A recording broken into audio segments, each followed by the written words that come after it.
Bonjour, aujourd'hui nous recevons Guillaume Fabre. Bonjour. Guillaume, donc jeune, remuant, de l'ambition et pressé, pour vous qualifier. C'est vous qui le dites. D'accord. Marié, 2 enfants, né à Montpellier, Sévenol, un peu gardois, Absolument. à moitié catho, à moitié protestant, trempé dans la politique, jeune, très jeune, en 95 avec Jacques Blanc, responsable des jeunes de la démocratie libérale dans l'Hérault, avec Dimiglio et Coudert, deux dinosaures de la politique, qui suivaient un autre dinosaure qui s'appelait Madeleine. Voilà, sarkozyste, et puis maintenant sur la ligne Wauquiez. Sur la ligne des Républicains. Voilà. Adjoint au maire de Saint-Gély en 2001, à 23 ans. Avec Georges Vincent, effectivement. Voilà, vous êtes tombé tôt dans la politique. Alors c'est une longue histoire, vu que Georges Vincent était le médecin de ma mère quand je suis né. Donc il a eu l'occasion de me connaître enfant. Donc, lorsqu'on s'est retrouvés à une réunion du Parti Républicain, il s'est dit « Tiens, mais t'es au Parti Républicain toi aussi ». Et c'est à partir de ce moment-là qu'on a parlé politique, parce que c'était plus une relation de médecin à patient que d'homme politique à futur colistier. D'accord. Donc Poulain de Vincent, là, le maire qui est resté pendant très longtemps à Saint-Gély. Donc ensuite, en 2014, Guillaume a mis son ego de côté pour laisser passer devant lui une dame qui s'appelle Madame Lernoux pour devenir maire. Il a cédé sa place, ce qui est quand même plutôt bien. Hein? Et donc il a négocié, il s'est retiré, il a signé un papier comme quoi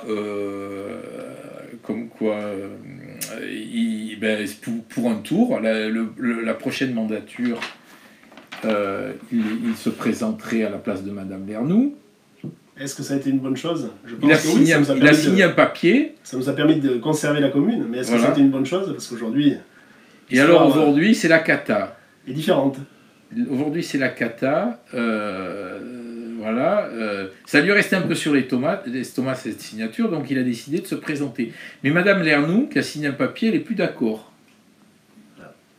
Voilà. En tout cas, moi, j'ai à cœur de conserver les engagements que je signe. Donc, est-ce qu'on a le droit de revenir sur ces engagements? Ça, c'est une question philosophique qu'il faudrait poser à un spécialiste. On fera venir un spécialiste de la philosophie prochainement. Alors bon, comme il est très investi dans la politique, donc conseil départemental en 2015, au Pic Saint-Loup à la communauté de communes, et puis depuis 2-3 ans, là, ça commence à virer mal.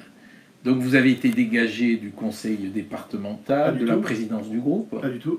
Non? Non, j'ai quitté la présidence du groupe. Ah, vous l'avez quitté, oui. D'accord. Ça, c'est vos informateurs hebdomadaires qui vous donnent des informations. Vous ne recoupez pas les informations en m'appelant, ou rarement, c'est vrai. Donc vous avez été viré de l'intercommunauté. En tout cas, je n'ai plus ma vice-présidence. Vous n'avez plus votre présidence en phase avec le président. Mais... Et il m'avait fait un chantage à l'indemnité. Là-dessus, moi, pour 800 €, je ne peux pas renier mes engagements, en tout cas vis-à-vis des électeurs. Et pour moi, c'est un point nommé, c'est conserver la ligne directrice pour laquelle nous avons été élus. Et vu que la vision politique du président Barbe n'était plus la mienne, j'ai réussi à suspendre la hausse des impôts. Alors il a fait un stratagème et ça lui a permis l'année d'après de les augmenter toutefois, mais je n'étais pas du tout en phase sur la stratégie fiscale, sur la stratégie de communication, sur la partie, par exemple, dépenses inconsidérées pour la réhabilitation de la ruine de Montferrand. La presse en avait parlé à l'occasion. Donc en fait c'est pour plusieurs facteurs très clairs que je ne suis plus vice-président, et il m'avait fait du chantage en me disant « Oui, mais je vais t'enlever l'indemnité, pas de souci ». Voilà. En tout cas, moi, je ne m'achète pas avec une indemnité. Alors, pour en revenir, vous avez démissionné de la présidence du groupe au département. On a cédé la présidence à Brice Bonnefond. Vous avez cédé la présidence, voilà. Vous avez été dégagé de l'Interco et vous avez été dégagé... Vous mettez des mots durs. Et oui, non, mais attendez, moi je suis là pour que ça... Absolument, voilà. Et vous avez été dégagé aussi du premier adjoint. Voilà, ça c'est beaucoup plus récent, c'est l'histoire contemporaine. Voilà. Non, mais enfin, bon, la vie est compliquée un peu pour vous en ce moment. Alors les méchantes langues disent que depuis que vous avez joué des coudes, vous avez un peu explosé en vol. Écoutez, chacun peut dire ce qu'il le souhaite. En tout cas, comme je vous l'explique, hein, tout est logique. Tout est logique. Voilà. Et là-dessus, depuis qu'il y a cet engagement, finalement, je suis devenu une cible. C'est comme un sniper, il y a un point rouge qui est en permanence sur mon front.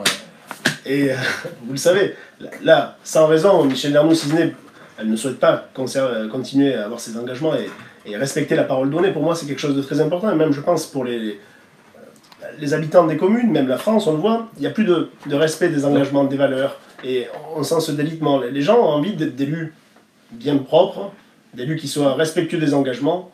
Et c'est la raison pour laquelle elle m'a supprimé cette délégation. Non. Certains ont posé le jour où elle m'a destitué. Pour quelle raison? Elle a dit oui, on manque d'implication, mais donner des éléments factuels. Aucun élément factuel n'a été donné. Monsieur Fabre, votre tract de campagne est tout trouvé. C'est cette photocopie. Ça peut faire partie des éléments, mais vous le savez, depuis le mois de novembre, nous avons créé une association, nous consultons chaque semaine par petits groupes les habitants de Saint-Gély pour co-construire un programme pour les prochaines élections municipales. Tout ça a fait que certains éléments ont donné envie de me dégager, mais c'est un acte politique pur. Et c'est son choix. Bon, monsieur Fabre, donc, au niveau du travail, on va terminer le portrait là. Vous êtes salarié, donc pendant 10 ans, vous avez été salarié dans une société de bourse, et là, depuis, vous êtes gérant dans la gestion de patrimoine. Oui, je dirige plusieurs sociétés de gestion de Voilà, vous êtes très famille, VTT, bricolage. Très famille, le peu de temps qui me reste après la politique et le travail. Voilà. Très soigneux, précautionneux, prévoyant, très organisé. Je vois que vous êtes bien renseigné. Voilà, défaut, maniaque, trop prudent, et on m'a dit ne sait pas travailler en équipe. Ah, écoutez, ça c'est... Il faut demander à mes collaborateurs et à mes colistiers. Bon, voilà, donc le portrait est terminé, il a été un peu plus long que d'habitude. On va commencer par la une du prochain numéro de La Glorieuse, donc on revient sur les européennes. Et qu'est-ce qui s'est passé à Montpellier? Donc malgré un soutien de poids pour la liste du président, donc je vous rappelle que sur le soutien il y avait Philippe Sorel, Moed Altrad, Jean-Pierre Grand, tous les députés LERM. La liste obtient 15 000 voix sur Montpellier sur 150 000 électeurs. Voilà. Donc on titre l'oiseau ne décolle pas. Ensuite, donc on revient sur l'interview de la semaine dernière de Titina da Silva qui nous a déclaré Sorel ne soutient pas LERM. Voilà, et un dossier sur l'accessibilité à Montpellier pour les handicapés, et on se pose la question pourquoi tant de retard? On fait le portrait aussi d'un Montpelliérain que peu de gens connaissent, qui est un poète martiniquais, et on revient sur le lexique qui vient de sortir des amoureux de Montpellier. Voilà le programme pour le prochain numéro. Est-ce que vous trouvez ça alléchant? À découvrir mercredi, j'ai l'occasion de l'acheter régulièrement, vu que régulièrement vous faites référence à ma personne.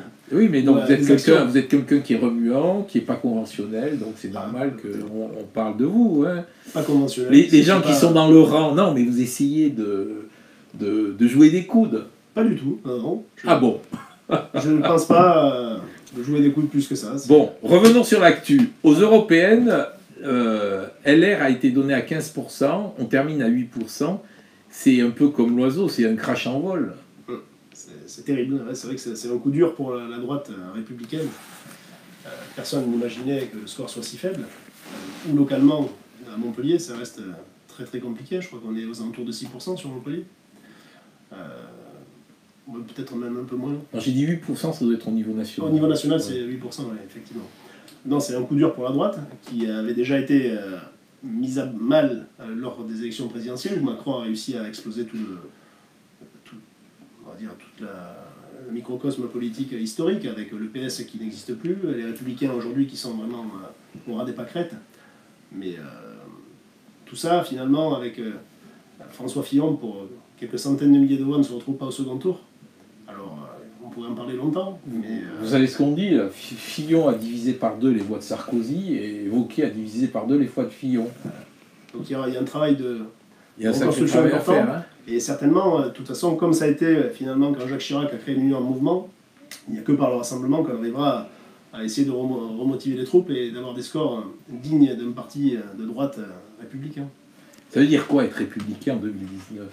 C'est les valeurs du travail, du respect, de la justice, des valeurs simples qui font que les gens se reconnaissent dans ces grandes idées. Alors visiblement, on peut se reconnaître, sachant qu'après, les élections européennes sont un exutoire. chacun se lâche un petit peu, vote pour les extrêmes, vote pour des convictions. Ils ne voient pas l'intérêt direct, vu que c'est loin, c'est lointain, les décisions ne sont pas palpables au quotidien. Et voilà, il y a un électorat qui se permet certaines choses qu'ils ne feraient pas pour une décision locale ou au quotidien, leurs choix et les actions auxquelles ces choix découlent seraient préjudiciables à leurs intérêts propres. D'accord. Donc oui, revenons à votre parcours là. Pourquoi aujourd'hui vous êtes fâché avec autant de monde? C'est pas plus simple de bien s'entendre? Mais est-ce qu'il faut vouloir être bien avec tout le monde pour exister? Moi, c'est pas les hommes politiques qui sont ma boussole et mon indicateur. Ce sont les électeurs. Les électeurs nous désignent.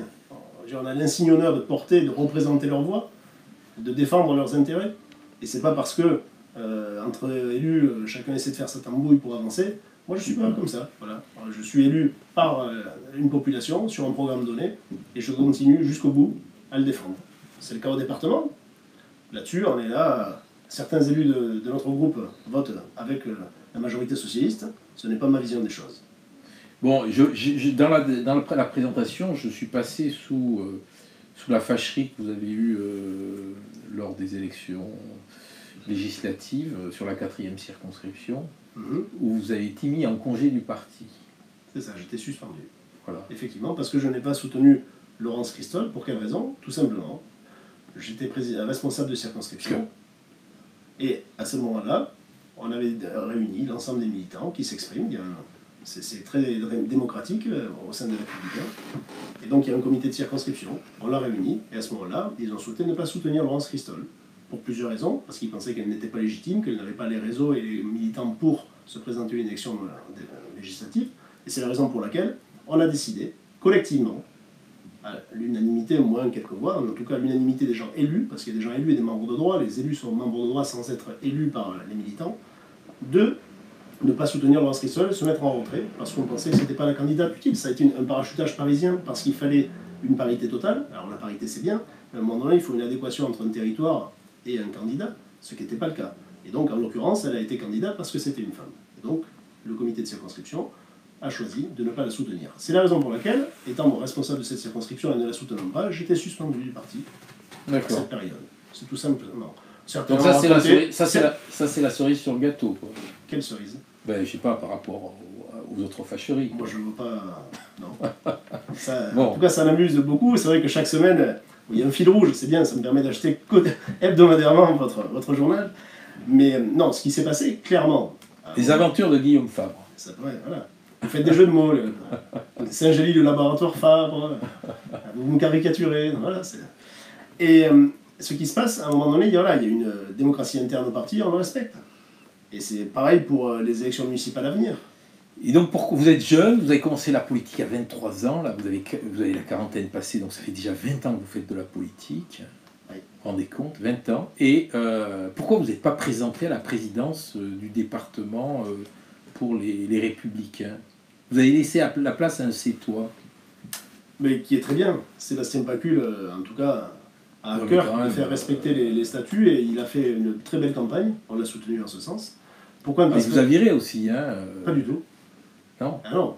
C'est pas lui qui l'a viré. Non, il a été élu postérieurement. Je n'ai pas été viré, j'étais suspendu, je suis toujours membre, invité à l'ensemble des manifestations, je fais campagne. Voilà. Mais simplement, voilà, Sébastien Pacul, c'est toi, pourquoi pas? Ça a été longtemps un Biterrois, pourquoi pas un Montpellierin? Non, mais j'ai pas l'ambition de prendre la présidence des Républicains dans l'Hérault. D'accord. Ça n'a jamais été un souhait. Le Rassemblement national aujourd'hui est le premier parti d'opposition ou le seul parti d'opposition? Ah, premier ou le seul? Un des partis d'opposition. Le premier, donc. Quel avenir pour les Républicains? Il y a du travail, je vous dis, de rassemblement. Comme ça pourrait être le cas à Montpellier pour les prochaines échéances municipales, il faut arriver à avoir un large socle électoral pour pouvoir sortir. Et pour pouvoir sortir la tête de l'eau, parce qu'aujourd'hui c'est une période difficile, on l'a connu, c'est un coup de butoir supplémentaire. Après les élections présidentielles, ces élections européennes, déjà le score annoncé par les instituts de sondage n'était pas terrible, mais là ça a été une vraie surprise aussi pour les Verts, finalement. Il y a eu 2 grandes surprises. Donc vous êtes candidat au municipal à Saint-Gély? Absolument, oui. Et Donc si votre parti ne sert plus à se faire élire, à quoi sert-il? Mais ça donne quand même un label pour les gens, pour identifier les gens qui ont un vecteur d'idées, qui sont des idées de droite. Comme je vous dis, la responsabilité, l'engagement des personnes, la liberté, ce sont des choses importantes. Est-ce que vous pensez que la recomposition de l'espace politique peut-elle aboutir à la victoire du Rassemblement national en 2022? On en est encore loin, mais c'est sûr qu'il faut compter par rapport avec ce score important. Hein. C'est pas un épiphénomène. Ça. On voit que petit à petit ça enfle. Alors, par rapport aux dernières élections européennes, les scores sont assez proches. Hein. De mémoire, ils ont fait un score assez proche. Comme il y a eu plus de votants ce coup-ci, ça fait un peu plus de personnes qui sont exprimées pour leurs idées. Mais est-ce que c'est leurs idées ou est-ce que c'est un vote anti-Macron, vu que finalement les médias nous ont pendant des semaines baratiné en disant voilà, c'est Macron-Le Pen, en gros vous votez Le Pen pour Le Pen. Bardella, contre Macron. Voilà, donc c'était plus un exutoire là aussi. Est-ce que la population vote pour des idées ou contre quelqu'un? Je sais pas, j'ai pas la question. En tout cas, on le voit dans l'Hérault. Hein, dans certains départements, comme la Côte d'Azur, le Languedoc-Roussillon, le Rassemblement national, on dit le Front national, mais le Rassemblement national, un score important. Il y a des gens qui votent de manière idéologique pour leurs idées, et d'autres, je vous dis, contre quelque chose. C'est un exutoire.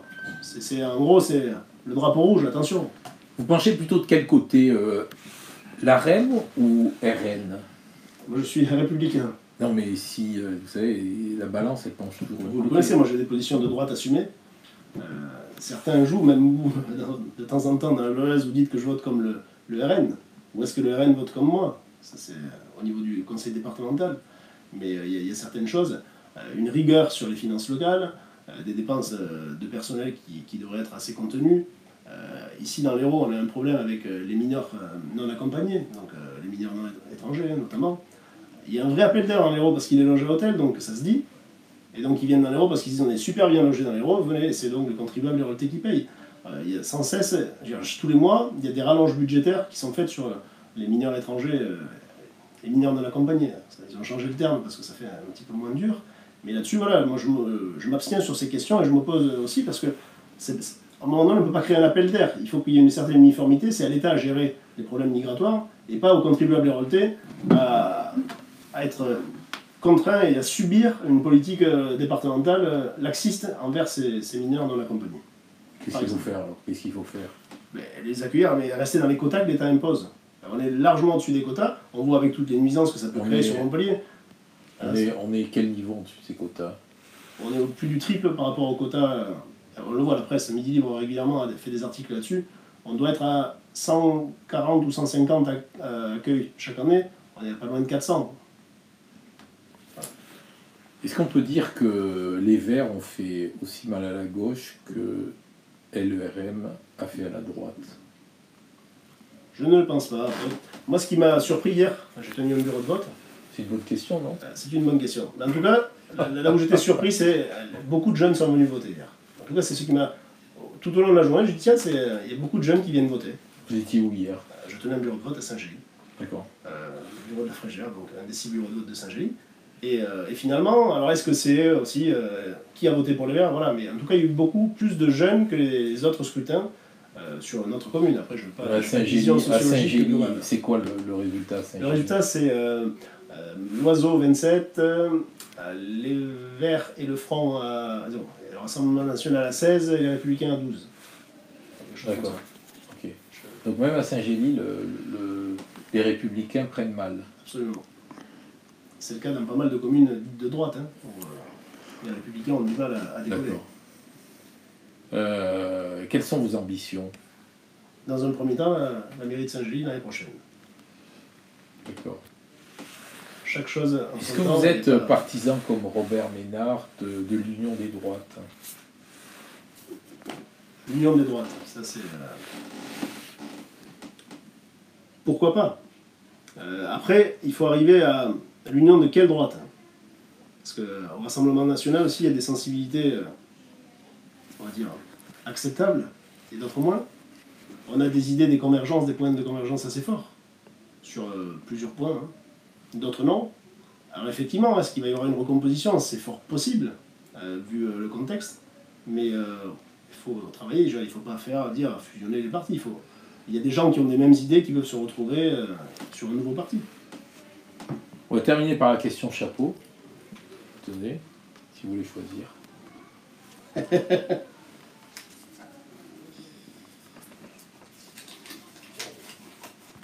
Alors, si vous n'arrivez pas à vous présenter à Saint-Gély, avez-vous un plan B? Mais je me présente à Saint-Gély quel que soit le contexte. Donc il n'y a pas de plan B. Vu que là aussi, l'ensemble du comité de circonscription, à l'unanimité des membres élus, me soutient et a redemandé ma réintégration le 15 janvier dernier, je ne le vois pas. J'ai tous les militants avec moi, les maires des communes aux alentours de droite sont avec moi. Il n'y a qu'une récalcitrante, Michèle Lernoux, qui ne souhaite pas respecter ses engagements qu'elle a pris en 2013. Engagement qui a fait que les membres de mon équipe se sont mis en retrait, moi également, pour qu'il y ait une unité, pour qu'on conserve Saint-Gély. L'objectif de 2020, c'est que Michèle Lernoux ne soit pas dissidente. Et où en sont les liens amicaux que vous aviez avec deux élus là, qui ont tourné leur veste, là, Armel Buffet et Christiane Naudy? C'est des personnes qui ont été élues grâce qui étaient avec moi, parce qu'en fait on a fusionné les deux équipes 60-40. Ce sont des gens qui ont tourné leur veste, comme on dit, pour d'autres intérêts certainement. Par exemple le savent. D'accord. Ok, très bien, je vous remercie. Merci. Bonne journée.